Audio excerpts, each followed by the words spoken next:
2025년 한국 리서치 종교인구 조사에 따르면 개신교 성도의 비율이 약 20% 정도 된다고 합니다.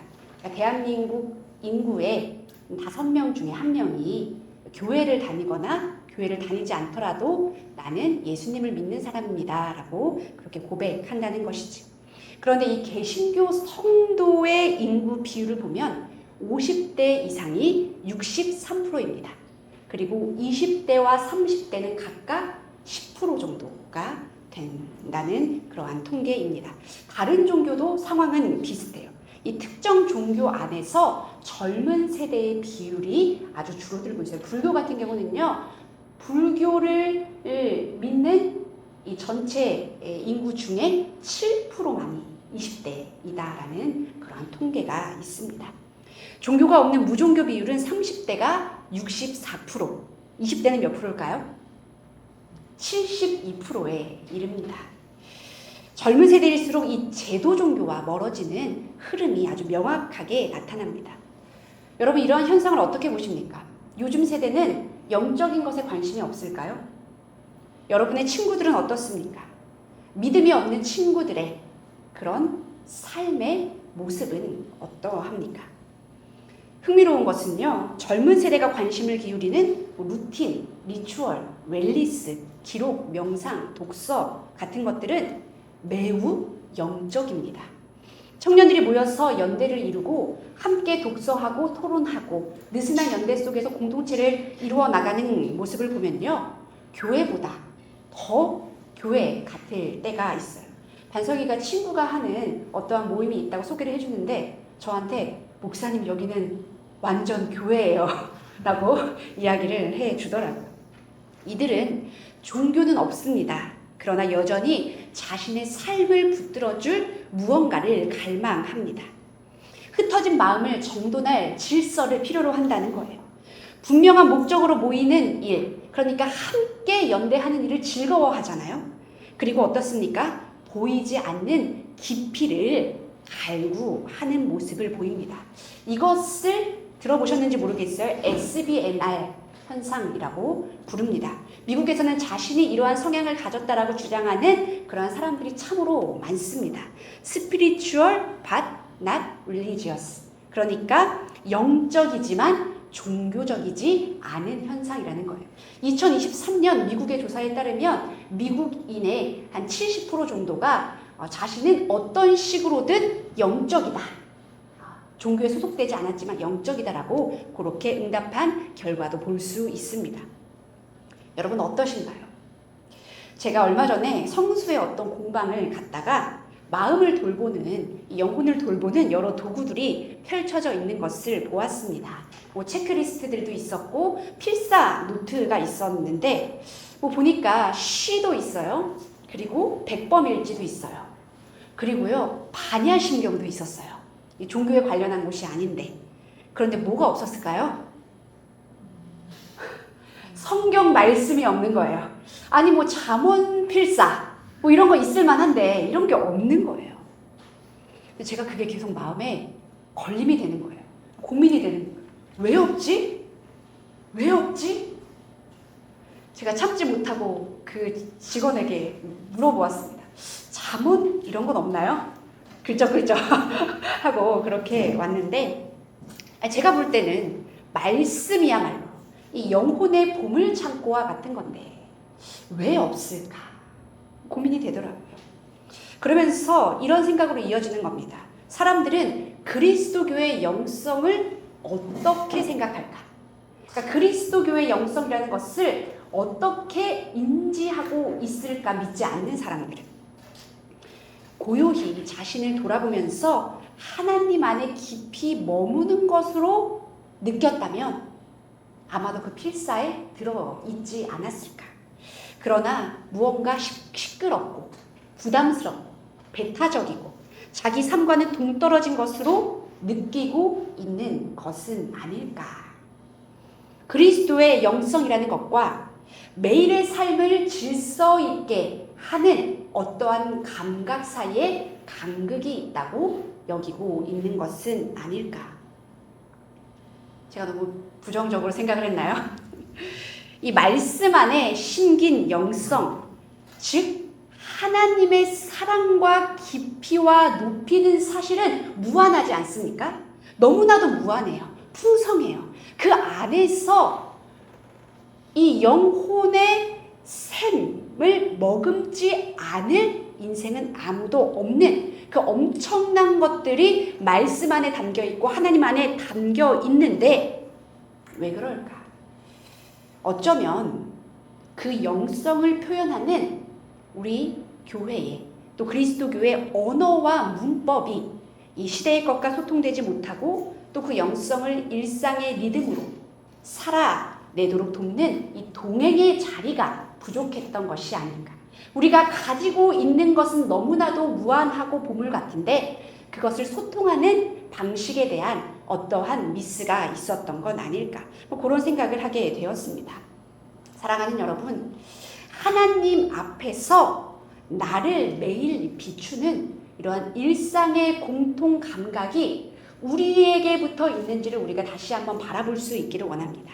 이것은요, 지난주에 나누었던 믿음의 공통 감각이라는 것을 하루의 삶에 살아 숨쉴 수 있도록 돕는 일입니다. 오늘 말씀을 통해서요, 이 복음이라는 것이 또 말씀이라는 것이 어떠한 정보나 좋은 이야기로만 남는 것이 아니라 매일의 삶에 새겨지고 호흡에 깃들 수 있기를 간절히 소망합니다. 우리 이 시간에 우리가 함께 누려갈 일상의 공통감각 첫 번째는요, 구별된 시간에서 시작한다라는 것입니다. 이 일상의 공통감각은 구별된 시간에서 시작된다. 우리 출애굽기 29장 38절과 42절 함께 읽습니다. 내가 제단 위에 바쳐야 하는 것은 이러하다. 계속해서 날마다 1년 된 어린 순양 2마리를 바쳐라. 여호와가 거기서 너희를 만나 거기서 너에게 말할 것이다. 아멘. 하나님께서는 이 제사장들을 통해서 이스라엘 백성을 위하여 날마다 번제를 바치라고 그렇게 말씀을 하십니다. 그러면서 이 일을 행하는 목적이 이 말씀에 등장을 하죠. 왜 하라고 하십니까?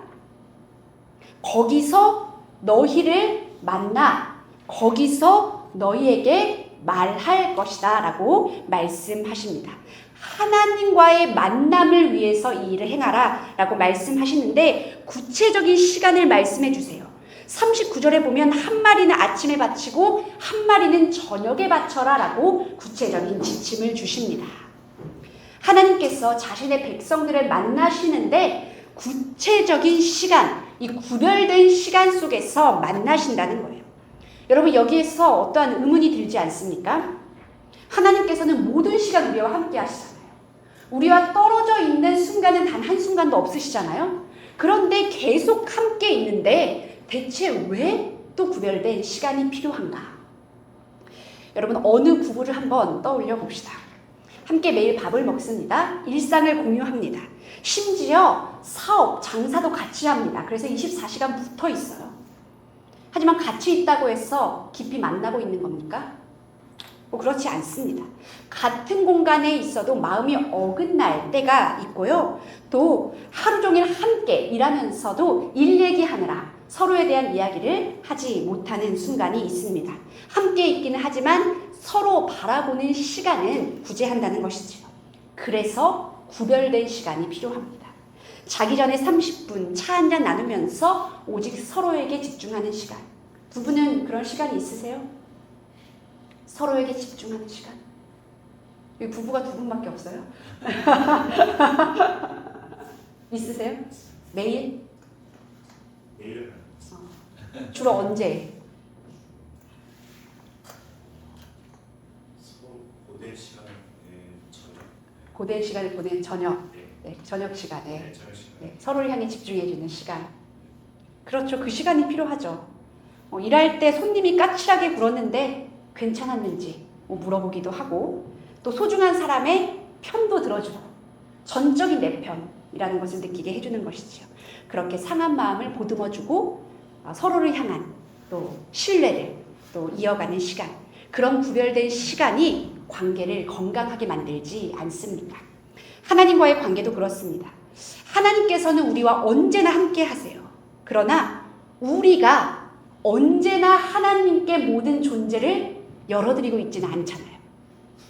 너무 쉽게 하나님 없는 듯 하루를 보내잖아요. 해야 할 일에 끌려다닙니다. 염려의 마음을 빼앗깁니다. 피로에 잠식이 됩니다. 사람의 말에 흔들립니다. 그러다 보면 하나님께서 계속 내 옆에 계신데도, 내 온 존재 가운데 계신데도 의식하지 못하고 하루를 흘려 보내는 것이죠. 그래서 하나님께서는 그 시간 안으로 우리를 부르시는 거예요. 우리 1절 말씀 함께 읽습니다. 그런 다음에 여호와께서 모세를 부르셨다. 그러고는 그에게 만남의 천막에서 말씀하셨다. 아멘. 모세를 친히 부르십니다. 친히 부르세요. 먼저 이 시간을 갖자고 그렇게 말씀하십니다. 이스라엘 백성에게 내가 이 번제를 통하여 너희를 만나려 한다라는 것을 네가 가서 전해라. 나의 마음을, 내가 너희를 온전히 만나서 이야기하고 싶은 그 마음을 네가 전해라 말씀하십니다. 여러분, 분주한 일상을 멈추고 하나님 안에 구별되어 들어가는 시간, 그 시간이 우리의 하루 가운데 너무나도 필요한 시간이고, 무엇보다 하나님께서 그 시간을 원하신다라는 것을 기억하며 나아갈 수 있기를 간절히 소망합니다. 우리 일상의 공통감과 구별된 시간에서 시작해서 이제 두 번째로 하루를 열어드리며 깊어집니다. 3절 4절 말씀 함께 읽겠습니다. 다 태우는 제물로 바치는 예물이 소라면 흠없는 수컷을 바쳐야 한다. 소를 만남의 천막 입구로 끌고 와서 여호와가 기쁘게 받도록 여호와 앞에 바쳐야 한다. 다 태우는 제물의 머리에 손을 얹어야 한다. 그러면 여호와가 그것을 그 사람을 위해 기쁘게 받고 그의 죄를 없애줄 것이다. 아멘. 제사를 드리는 사람은 가장 먼저 제물을 어떻게 합니까? 성막으로 가져와서, 본인이 직접 준비해서 가져와서 머리에 손을 얹습니다. 안수를 하는 거예요. 여러분, 무슨 의미입니까? 이 안수를 한다는 것. 제물에 손을 얹는다는 것은 나의 죄를 이 제물이 대신 짊어지게 한다는 의미입니다. 이 제물은요, 이제 나를 대신하는 거예요. 나 대신에 어떻게 되는 거예요? 온전히 타서 죽는 거예요. 나의 존재를 모두 짊어지고 불살라지는 것이지요. 그렇다면 이 제사의 의미는 무엇이에요? 제물을 드리면서 누구를 드리는 의식입니까? 나를 드리는 의식이라는 것입니다. 구체적으로 나를 어떻게 드립니까? 6절 말씀도 함께 읽습니다. 다 태우는 제물의 가죽을 예물 바치는 사람이 벗기고 제물을 여러 조각으로 잘라야 한다. 아멘. 제물의 가죽을 먼저 벗깁니다. 그 가죽을 벗기고 어떻게 합니까? 여러 조각으로 잘라서 드립니다. 개역개정은 조금 더 무섭게 표현해요. 각을 뜬다라고 그렇게 표현을 합니다. 그러니까요, 가죽, 내 겉모습을 뜯어가지고요, 속살이 보이게 하는 것입니다.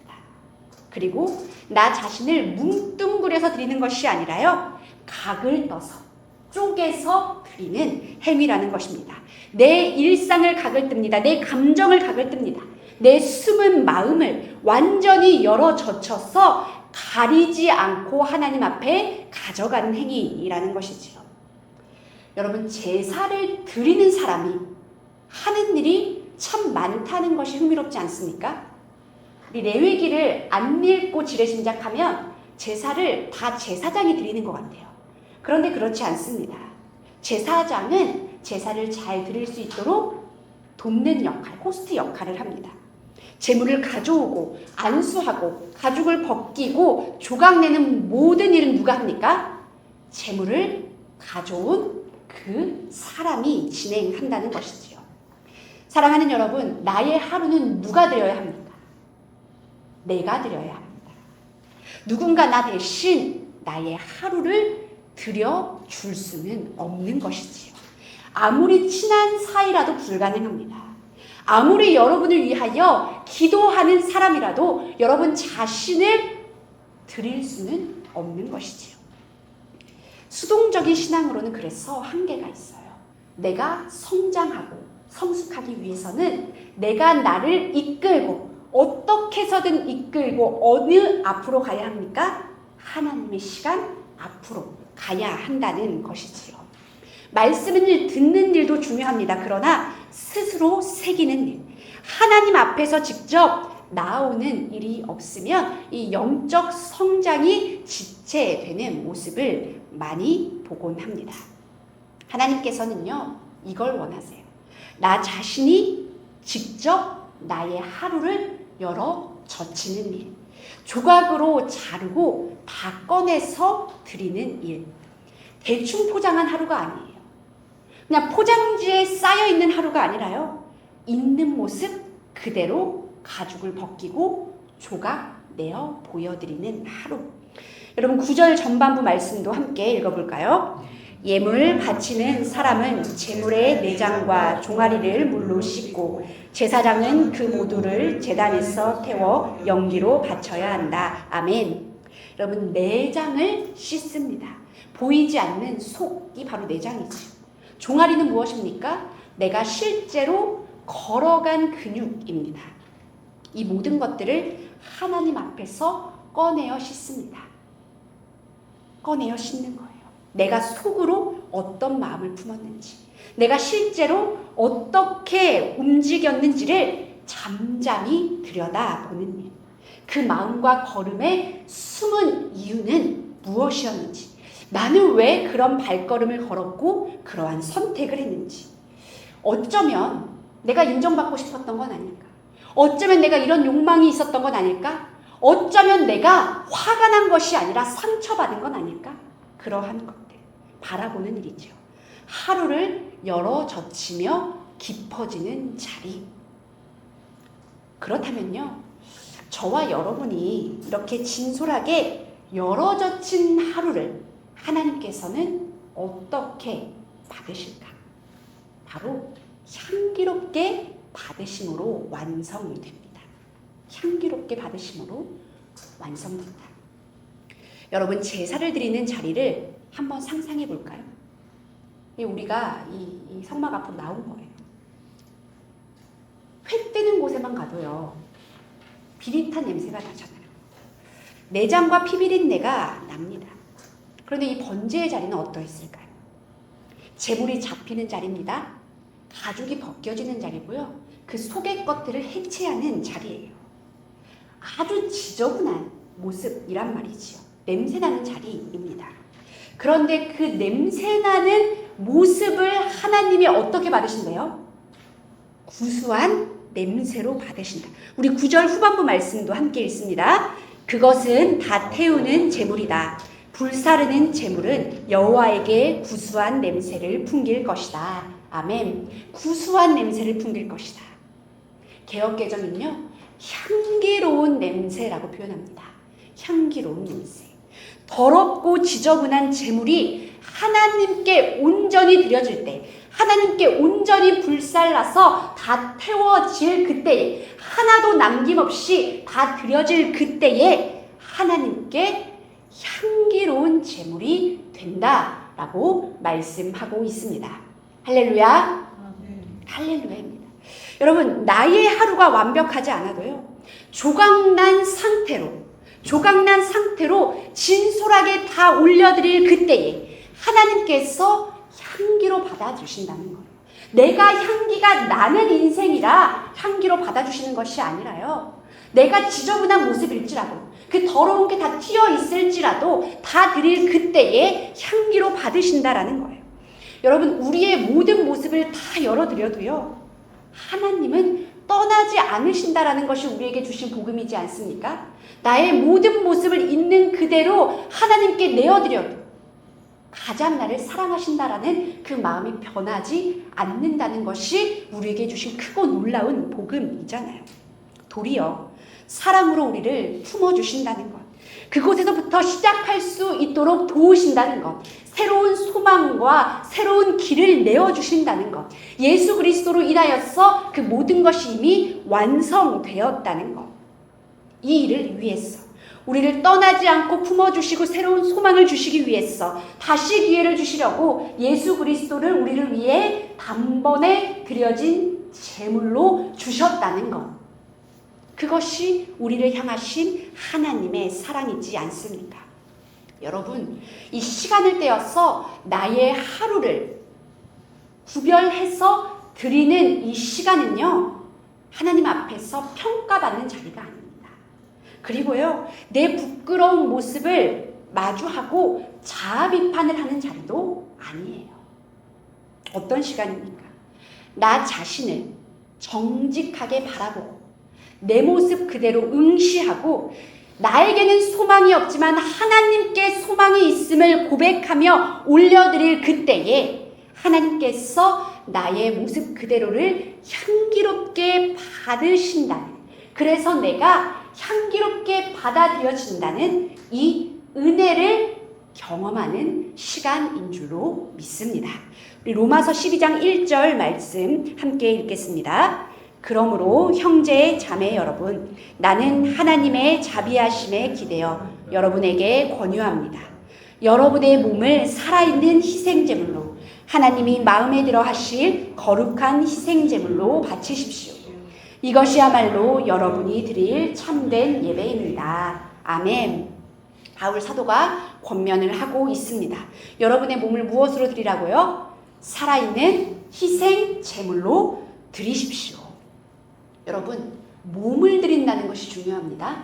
하나님께 드린다는 것은요, 나의 영혼만을 드리는 것이 아닙니다. 나의 생각만을 드리는 것이 아닙니다. 나의 어떠한 결단만, 입술의 고백만을 드리는 것이 아니에요. 뭘 드리는 거예요? 몸을 드리는 거예요. 나의 모든 일상을 드리는 것이고, 나의 하루를 드리는 것이고, 아침에 일어나서 이를 닦고 세수를 하고 머리를 감고 아침을 먹고 또 출근을 하고 상사한테 깨지기도 하다가 또 동료와 어긋난 마음에 힘들어하기도 하다가 그럼에도 불구하고 점심에 맛있는 것을 먹고 기분이 좀 나아졌다가 회사에서 졸기도 하다가 영수증 처리를 하는 게 너무 귀찮기도 하다가 퇴근 시간만을 기다리기도 하다가 퇴근을 했을 때 기뻤는데 걸어가다가 넘어져서 짜증도 났다가 그래도 좋아하는 친구들을 만나서 이 얘기 저 얘기 하면서 여러 가지 회포를 풀다가 잠드는 모든 시간, 그 모든 시간을 드리는 것이 바로 나의 몸을 드리는 일이다라는 것입니다. 몸으로 살아가는 모든 일상을 드려라. 어디에 기대어서요? 하나님의 자비하심에 기대어서요. 하나님의 자비하심. 하나님의 자비하심은요, 다시 번역하면 하나님의 크고도 넓으신 사랑하심. 우리를 전적으로 품어주시는 그 자비하심에 기대어 지난 하루를 품어내시고 또 다가올 하루를 다시 살게 하시는 하나님의 자비하심을 힘입어 내가 너희에게 권면하노니 여러분의 몸을 온전히 드리십시오 라고 말씀하고 있는 것이지요. 사랑하는 여러분, 하나님께 여러분의 모든 삶을 올려드릴 수 있기를 간절히 소망합니다. 우리가요, 종교적인 틀에만 갇힌 신앙인이 되지 않기를 원합니다. 우리가 종교는 있는데 영성이 일상에 새겨지지 않는다면 영성을 갈구하는 무신론자들과 완전히 반대잖아요. 어떤 삶이에요? religious but not spiritual. 그런 사람이 된다면 얼마나 안타까운 일이겠습니까? 구별된 시간 안에서 하루를 온전히 하나님께 열어드릴 때 하나님께서 우리의 모든 날을 향기롭게 받으시는 줄로 믿습니다.